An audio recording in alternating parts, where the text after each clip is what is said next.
ഇന്ന് നമ്മളൊരു ഇൻസ്റ്റൻറ്റ് ചട്ടണിപ്പൊടിയായിട്ടാണ് വന്നിട്ടുള്ളത്. ഇത് ചമ്മന്തിപ്പൊടിയായിട്ടും യൂസ് ചെയ്യാം, വെളിച്ചെണ്ണ ചേർത്ത് ചട്ടണിപ്പൊടിയായിട്ടും യൂസ് ചെയ്യാം. ഇത് വെറും 5 മിനിറ്റ് കൊണ്ട് ഉണ്ടാക്കാൻ പറ്റും. അതിന് വേണ്ട സാധനങ്ങൾ നമ്മുടെ വീട്ടിലുള്ളത് തന്നെയാണ്. നിലക്കടല മാത്രമാണ് നമുക്ക് മേടിക്കേണ്ടി വരുള്ളൂ. വേർക്കടല ചട്ടണിപ്പൊടി എന്നാണ് പറയുന്നത്. ഇതൊരു തമിഴ്നാട് റെസിപ്പിയാണ്. ഇതിന് വേണ്ടി നിലക്കടല 1 കിലോ, പൊട്ടുകടല 5 ടേബിൾ സ്പൂൺ, ഉഴുന്ന് 3 ടേബിൾ സ്പൂൺ, കടലപ്പരിപ്പ് 4 ടേബിൾ സ്പൂൺ, പുളി ഒരു 1.5 നെല്ലിക്ക സൈസ് പുളി, ഉപ്പ് ആവശ്യത്തിന്, ഉണക്കമുളക് 15 എണ്ണം വേണം, ഉലുവ 1/4 ടേബിൾ സ്പൂൺ, കുരുമുളക് 1 ടേബിൾ സ്പൂൺ, വെളുത്തുള്ളി 20 അല്ലി, പെരുങ്കായം 2 ടേബിൾ സ്പൂൺ, കറിവേപ്പില 4 തണ്ട്. ഇത്രയാണ് ആവശ്യമുള്ളത്. നമ്മൾ തൊലിയോട് കൂടി തന്നെ നിലക്കടല വറുത്തെടുക്കുക, അതാണ് അതിന് ഫ്ലേവർ കൊടുക്കുക. നന്നായി ഡീപ്പായിട്ട് ഫ്രൈ ആയതിന് ശേഷം അതിലേക്ക് പൊട്ടുകടല ആഡ് ചെയ്യാം. പൊട്ടുകടല നന്നായി ഫ്രൈ ആവണം. ഏകദേശം ഒരു 1/4 ഭാഗത്തോളം പൊട്ടുകടല ഫ്രൈ ആയി കഴിഞ്ഞാൽ അതിലേക്ക് നമുക്ക് ഉഴുന്നും കടലപ്പരിപ്പും ആഡ് ചെയ്യാം. ഉഴുന്നും കടലപ്പരിപ്പും ഞാൻ ഈ വീഡിയോ എടുക്കുന്നതും ഇത് കുക്ക് ചെയ്യുന്നതും ഒരുമിച്ചായതുകൊണ്ട് ഒരു അഡ്ജസ്റ്റ്മെൻറ്റിലായിരുന്നു ഈ വീഡിയോ എടുക്കുന്നുണ്ടായിരുന്നത്. അല്ലെങ്കിൽ തന്നെ നമ്മൾ ഓരോ സ്റ്റെപ്പായിട്ട് പഠിച്ചു വരുന്നല്ലേ ഉള്ളൂ. അതിൻ്റേതായ എല്ലാ കുറവുകളും ഇതിനുണ്ടാവും. പക്ഷേ ഈ ചട്ടണിപ്പൊടി അടിപൊളിയാണ് കേട്ടോ. ഉണ്ടാക്കി വെച്ച് ഏകദേശം എന്താ പറയുക, ഒരാഴ്ച ആവാറായപ്പോഴേക്കും ഇത് കഴിയാറായി. ഈ വീഡിയോ കുറച്ച് ദിവസമായി എടുത്തിട്ട്.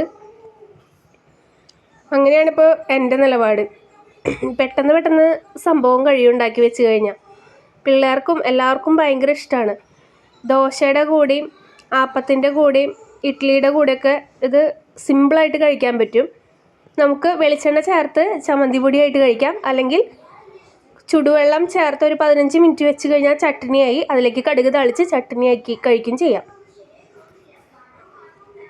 നമ്മളിപ്പോൾ കടലപ്പരിപ്പൊക്കെ ചേർത്ത് കഴിഞ്ഞ് കഴിഞ്ഞാൽ പിന്നെ നമ്മൾ ചേർക്കേണ്ട സംഭവം എന്ന് പറയുന്നത് കുരുമുളകാണ്. കുരുമുളക് ചേർക്കുക, ഉലുവ ചേർക്കുക, അതിനുശേഷം വെളുത്തുള്ളി ചേർക്കുക. ഇത് നന്നായി ഫ്രൈ ആയി വരുമ്പോൾ അതിലേക്ക് ഉണക്കമുളകും കറിവേപ്പിലയും ചേർക്കുക, ഉപ്പിടുക, പിന്നെ പുളി നമ്മൾ ഇതിലേക്ക് പിച്ചിട്ടിട്ട് വേണം ആഡ് ചെയ്യാൻ. ആഡ് ചെയ്ത് അതും ഒന്ന് നന്നായി ഫ്രൈ ചെയ്യണം. ഒരു 10-20 മിനിറ്റോളം ഫ്രൈ ചെയ്തെടുക്കണം. ഏറ്റവും ലാസ്റ്റാണ് ഇതിലേക്ക് പെരുങ്കായം ആഡ് ചെയ്യേണ്ട ആവശ്യമുള്ളൂ. നന്നായി ഫ്രൈ ചെയ്തെടുക്കുക. പെരുങ്കായം ആണെങ്കിൽ വറുത്തിട്ടാണ് ചേർക്കണമെന്നുണ്ടെങ്കിൽ നന്നായി വെണ്ണയില്ലാണ്ട് വറുത്തെടുക്കുക. എണ്ണയിൽ വറുത്തെടുത്താലും കുഴപ്പമില്ല, നല്ലെണ്ണ ആയാൽ മതി. നല്ലെണ്ണയിൽ വറുത്തെടുക്കുക. ഇതൊക്കെ കൂടി ഇട്ടിട്ട് പൊടിക്കുക. പെരുങ്കായപ്പൊടിയാണ് ഇടണമെന്നുണ്ടെങ്കിൽ 2 ടേബിൾ സ്പൂൺ, പെരുങ്കായം ആണെങ്കിൽ അത്യാവശ്യം വലുപ്പമുള്ള ഒരു പെരുങ്കായത്തിൻ്റെ കഷ്ണം 4 ഭാഗം എടുക്കാം. സാധാരണ കായപ്പൊടിയുടെ പൊടിച്ചെടുത്ത് കഴിഞ്ഞാൽ അത് ഇതേപോലെ ഉണ്ടാവും. ഇത് ചുടുവെള്ളം ഒഴിച്ച് 2 ടേബിൾ സ്പൂൺ ഇട്ട് ചുടുവെള്ളം ഒഴിച്ച് ഒരു 15 മിനിറ്റ് വെച്ച് കഴിഞ്ഞാൽ ഇൻസ്റ്റൻറ്റ് ചട്നിയായി. നമുക്കതിലേക്ക് കടുക് താളിക്കാം. നാളികേരം ഒന്നും ഇല്ലാത്ത സമയത്ത് നമുക്കിങ്ങനെ ചെയ്യാം. ഹോസ്റ്റലിൽ നിൽക്കുന്ന കുട്ടികൾക്ക് പെട്ടെന്ന് ഇത് ചെയ്തെടുക്കാൻ എളുപ്പമാണ്. ഒറ്റയ്ക്ക് താമസിക്കുന്നവർക്കൊക്കെ ഇതുണ്ടാക്കി പുറത്ത് ഏകദേശം 1 മാസത്തോളം ഇരിക്കും. ഫ്രിഡ്ജിലാണെങ്കിൽ 3-4 മാസത്തോളം യൂസ് ചെയ്യാം.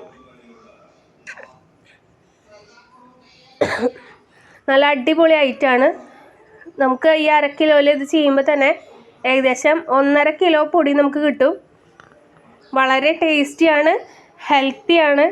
ഇത് നമുക്ക് കുട്ടികൾക്കും കൊടുക്കാം. എല്ലാവരും ഇതൊന്ന് ട്രൈ ചെയ്ത് നോക്കണേ.